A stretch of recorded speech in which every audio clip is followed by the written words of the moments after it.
Oke, selamat malam. Perkenalkan saya Tabita Dabo Aurelian Nugroho dengan NIM 24080694061 dari Prodi Akuntansi 2024E.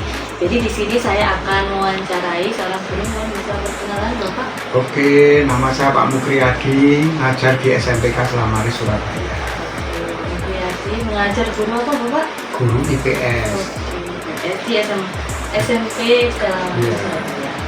Oke, langsung saja di pertanyaan pertama.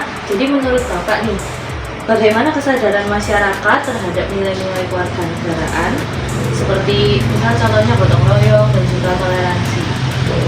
Kalau menurut saya nih ya, sudut pandang saya, kata kuncinya ketika disuruh menjawab seperti itu masih perlu ditingkatkan. Jadi kenapa? Kalau kita lihat kenyataan yang ada, misalnya tadi ada gotong royong, toleransi, kita lihat ketika kita akan sangat terasa perlu ditingkatkan ketika kita melihat misalnya dari kehidupan di masyarakat perkotaan. Itu kita bisa merasakan bersama-sama bahwa nilai gotong royong itu semakin lama semakin luntur. Tetangga ke kanan kiri aja nggak kenal misalnya kayak gitu.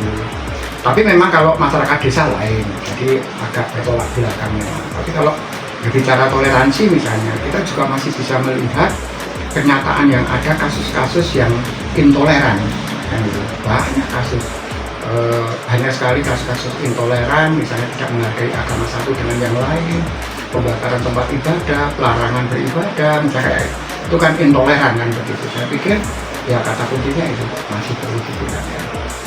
Ya. Baik, pertanyaan selanjutnya.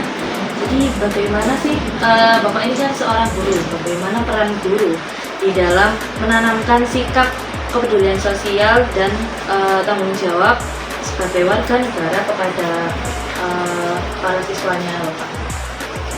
Kalau menilai peran guru sebenarnya sangat strategis begitu. Karena kita tahu bahwa tanggung jawab atau tugas guru utama yaitu mendidik, mendampingi, kemudian membentuk karakter, kan gitu, karakter yang baik untuk peserta didiknya tentunya begitu. Maka di sini peran guru sangat strategis untuk membentuk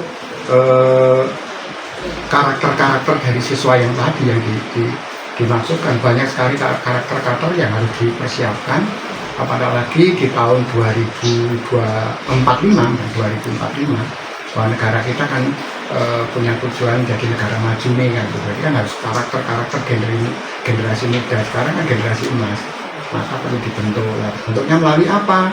Ya melalui proses pembelajaran setiap saat, kemudian melalui kegiatan-kegiatan di sekolah, itu pasti program-programnya mengacu ke sana, pembentukan karakter. Nah, ketika lingkup kecil dalam proses pembelajaran setiap hari misalnya, itu kan bisa saja ketika menyapa duluan siapa yang nggak ada kan kepedulian sosial.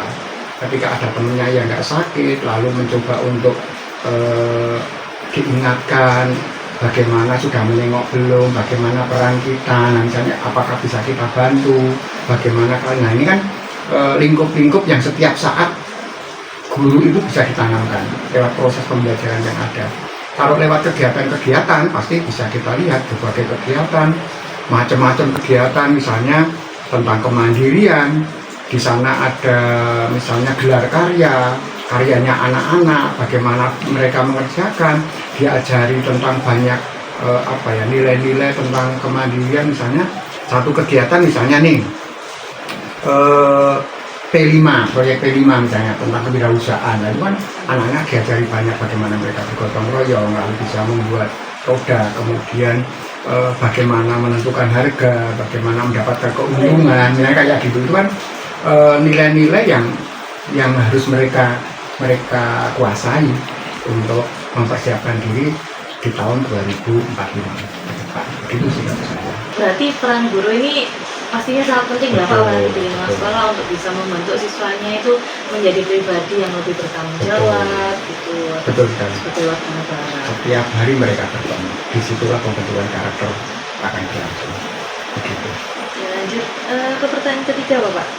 Bagaimana pengaruh globalisasi terhadap rasa kebangsaan dan identitas kewarganegaraan di kalangan generasi muda sekarang? Oke, kalau kita lihat dampak globalisasi terhadap generasi muda sekarang akan sangat nampak sekali.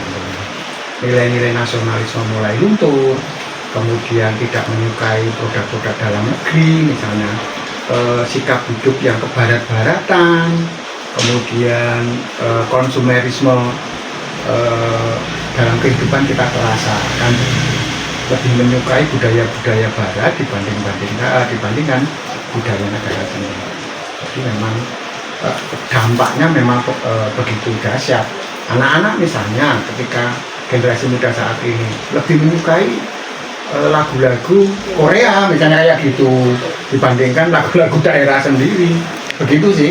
Padahal nilai-nilai budaya kita kan sangat baik, nah kan begitu, sangat mendalam. Tapi dengan kecenderungan mereka kadang-kadang tidak bisa menyaring bagian ini harus dikembangkan, sementara justru membanggakan kebudayaan asli hidup kebarat-baratan, begitu.